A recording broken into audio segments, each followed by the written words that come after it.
সব সময় আল্লাহর কাছে এই দোয়াটা যেন আমরা করি, আল্লাহ কিয়ামতের দিন তুমি আমার হিসাব নিও না,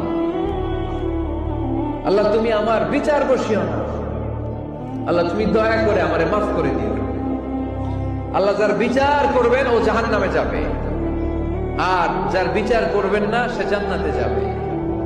আল্লাহ যদি বিচার করে আর পাই টু পাই হিসাব নেয়, নামাজ পড়লি না কেন, রোজা রাখলি না কেন, মিথ্যা বললি কেন, খাদ্যে ভেজাল দিলি কেন, মাছে ফরমালিন দিলি কেন, যৌতুক খাইলি কেন, ঘুষ খাইলি কেন, উল্টাপাল্টা করলি কেন, জিনা করলি কেন, একটার পর একটা প্রশ্ন বানে যদি সেই ভয়ঙ্কর দিনে আল্লাহ আমাদেরকে জর্জরিত করে, আমাদের কোন উত্তর আছে? সেদিন আমাদের বাঁচার কোন উপায় আছে? তাই আমরা সবাই আল্লাহর কাছে দোয়া করবো, আল্লাহ কোনো বিচার টিচার মানি না, কোনো বিচার করতে পারবো না, দয়া করবা। কথা কয় না? কি করবে? এবার আওয়াজ করে বলেন, বিচার চান না দয়া চান?